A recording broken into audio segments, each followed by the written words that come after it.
Robin Williams had just performed for 800 soldiers in Afghanistan when his voice completely gave out. 3 hours of nonstop comedy in 120-degree heat. And now he could barely whisper. As he stumbled off stage, throat burning, a young soldier approached him.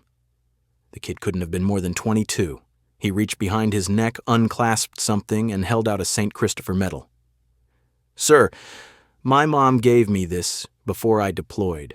I've survived 2 IED blasts wearing it. I want you to have it." Robin shook his head, tried to refuse. "You need this. You're still here. Keep it." The soldier looked at him with eyes that had seen too much and said 7 words that changed everything. "You save us. Let me save you." Robin took the medal. He wore it every single day for 7 years. But in 2014, 3 weeks before he died, a package arrived from that same soldier. What was inside, and the letter that came with it, revealed why that soldier said Robin Williams had saved his life more than any medal ever could. December 2007. Forward Operating Base. Salerno, Afghanistan. Robin Williams was on his 6th USO tour, 6th time flying into war zones to make soldiers laugh. 6th time ignoring the very real danger of mortars, rockets, and the constant threat of attack. He was 56 years old. Most comedians his age were performing in air-conditioned theaters in Las Vegas. Robin was performing in 120-degree heat in a plywood structure that barely qualified as a stage, surrounded by concrete blast walls and sandbags. The show was supposed to last 90 minutes. Robin performed for 3 hours straight. No breaks, no water. Just pure, manic, beautiful comedy. He did voices, he did impressions, he riffed on military life, on the absurdity of war, on President Bush, on anything and everything the soldiers shouted out. 800 troops, exhausted from months of combat, laughed until their sides hurt. For 3 hours, they forgot where they were. They forgot about the IEDs on every road. They forgot about the friends they'd lost. They just laughed.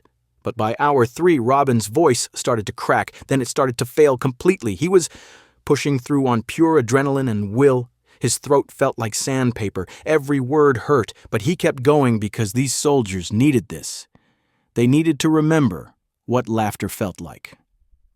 By the time he finished his final bit, an improvised conversation between George W. Bush and Osama bin Laden, his voice was completely gone. He could barely whisper his thank you. The soldiers gave him a standing ovation that lasted 5 minutes. Some of them were crying. Robin stumbled off stage, his shirt soaked through with sweat, his throat burning, his voice reduced to a raspy whisper. The heat was suffocating even at night. His tour manager handed him a bottle of water and he drank it in one long gulp, but it didn't help. He'd blown out his vocal cords. A medic approached, suggested he see the base doctor. Robin waved him off.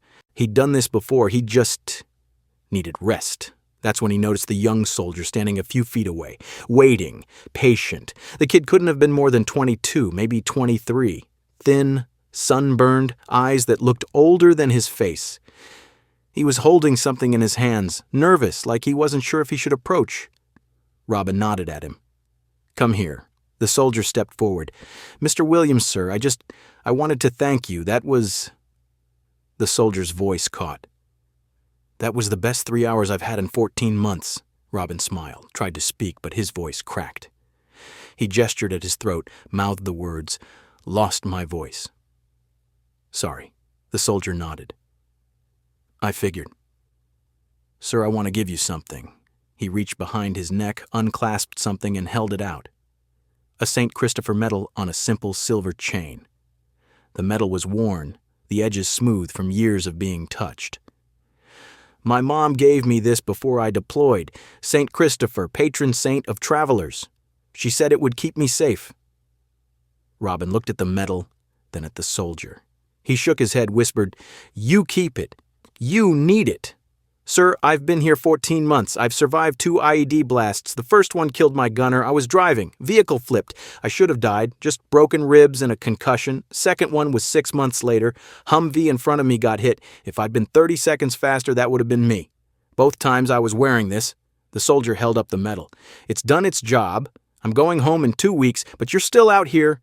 You're still doing this, risking your life to make us laugh." Robin tried to protest, his whisper barely audible. "I'm not risking anything. You guys are the ones. Sir, with respect, you jumped the berm today. Security told you not to. You did it anyway because you saw a group of us too far from the stage. You ran across open ground in sniper range to shake our hands. The soldier's eyes were intense.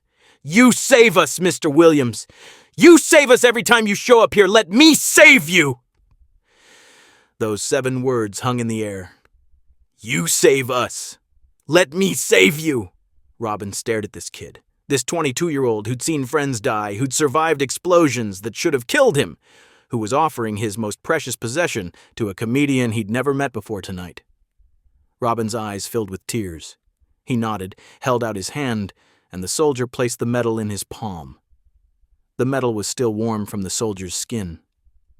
What's your name? Robin whispered. Specialist James Morrison, sir, 3rd Infantry Division. Thank you, James. Robin closed his hand around the medal.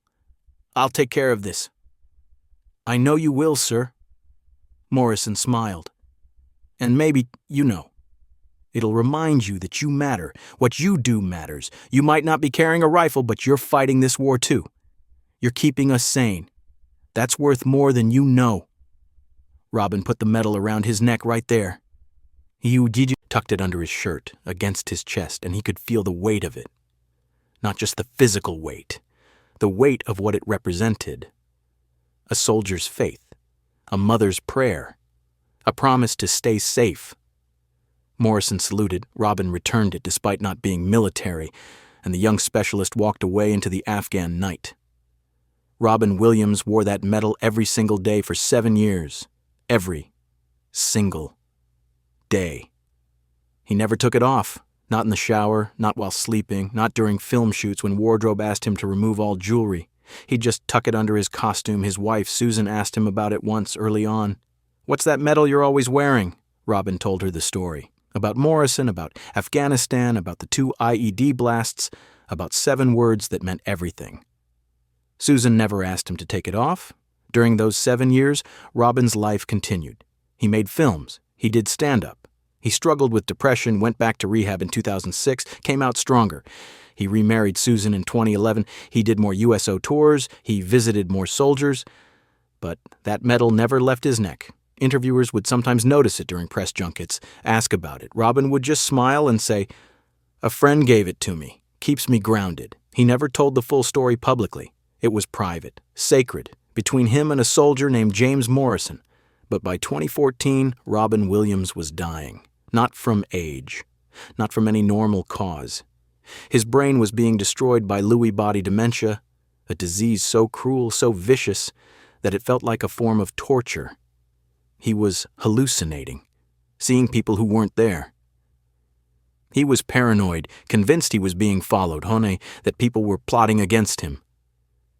His memory was failing. He'd forget where he was, what he was doing, what year it was. The man with the fastest mind in comedy couldn't remember his lines on set.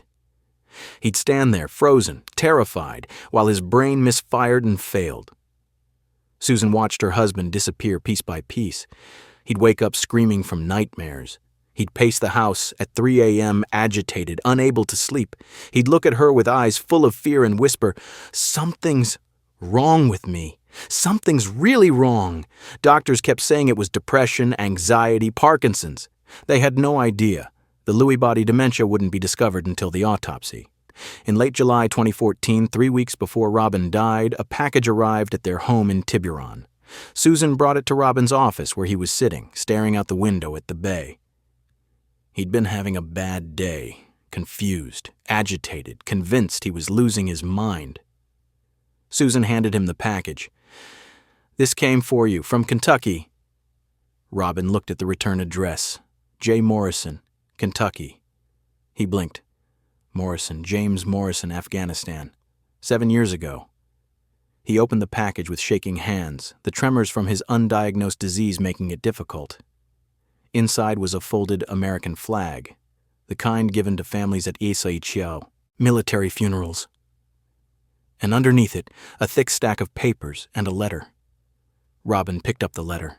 The handwriting was neat, careful. It started with 5 words that made Robin's chest tighten.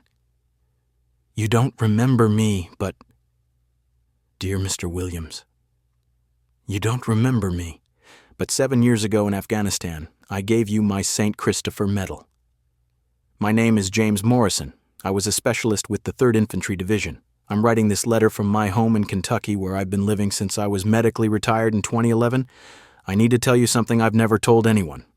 Something I've kept secret for 7 years because I was ashamed. When I gave you that medal, I told you I'd survived 2 IED blasts. That was true.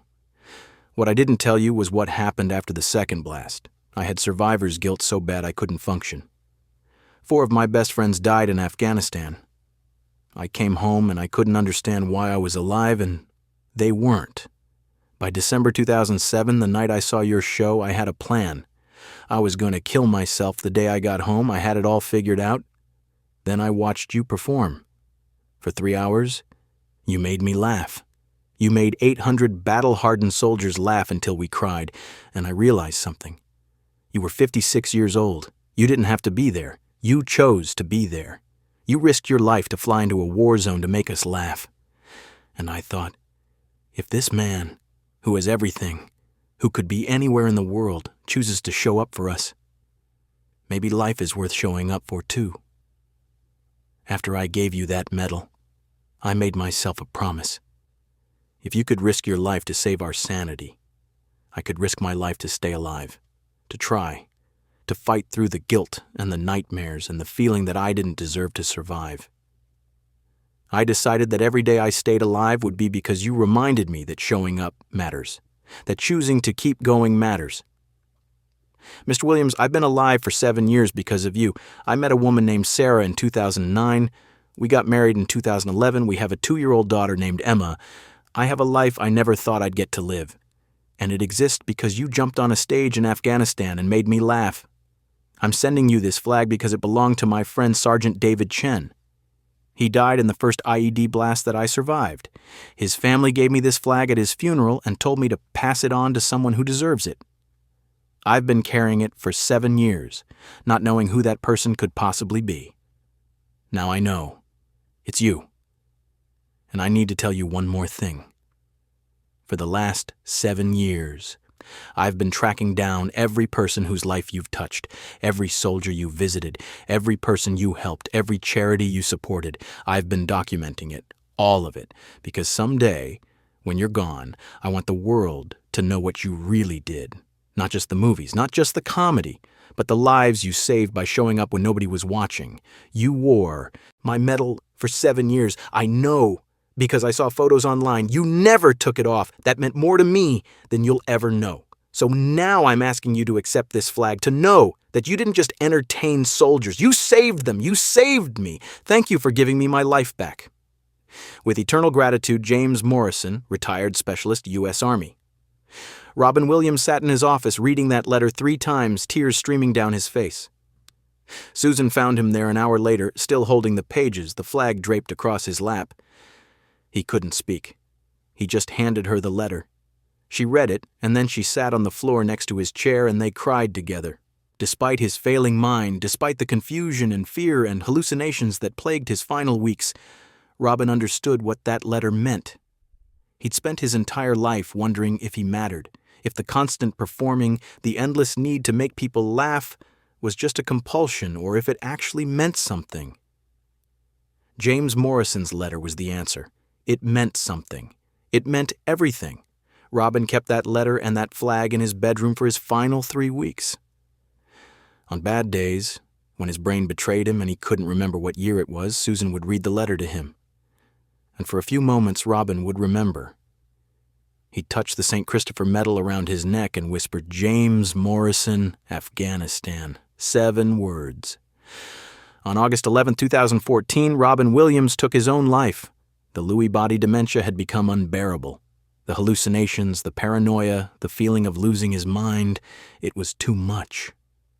But he died wearing that St. Christopher Medal. It was still around his neck when they found him. James Morrison found out about Robin's death the same way the rest of the world did, on the news. He sat in his Kentucky living room holding his daughter Emma and sobbed. His wife Sarah held him and asked what she could do. Morrison said, "Nothing. There's nothing anyone can do." He saved my life and I couldn't save his." But here's what Morrison didn't know until years later, when Robin's estate was being settled. Robin had read that letter, had seen Morrison's documentation of all the lives he'd touched, and made a phone call. One of his last coherent phone calls before the dementia took over completely. He called his lawyer and made a change to his will. He established a fund, anonymous, administered through the Christopher and Dana Reeve Foundation, specifically for veterans with PTSD and survivor's guilt. The initial funding was $2 million. The fund was to be called the Morrison Initiative, but that name was never to be made public. Robin wanted it to help soldiers like James Morrison without anyone knowing who it was named after. The Morrison Initiative has helped over 500 veterans since 2014. It pays for therapy, for service dogs, for job training, for whatever veterans need to build lives worth living. Morrison found out about it in 2018 when a foundation administrator reached out, told him Robin had named it after him, and asked if he'd be willing to help run it. Morrison said yes. He's been working with the foundation ever since, helping other veterans the way Robin helped him. Today, James Morrison is 39 years old. His daughter Emma is 13. He has a son now, too, named Robin. Morrison still has the documents he compiled, thousands of pages of Robin Williams' hidden kindnesses, secret donations, quiet help given to people who never knew where it came from. He's turned it into a book published in 2023 called The Man Who Showed Up, The Hidden Legacy of Robin Williams. Every penny of profit goes to the Morrison Initiative, and in Morrison's home office in Kentucky there's a frame on the wall. Inside is the St. Christopher medal Robin wore for 7 years. Susan Williams returned it to Morrison after Robin's death with the note, "He wore this every day. He never forgot you. Please keep it safe. It saved both of you." If this story about showing up, about how one act of kindness can save a life, moved you, make sure to subscribe and hit that like button. Share this with someone who needs to hear that their life matters, that their struggles matter, and that sometimes the people we save are the ones saving us. Have you ever been saved by an unexpected act of kindness? Let us know in the comments below. And don't forget to ring that notification bell for more incredible true stories about the hidden heroes who changed the world one person at a time.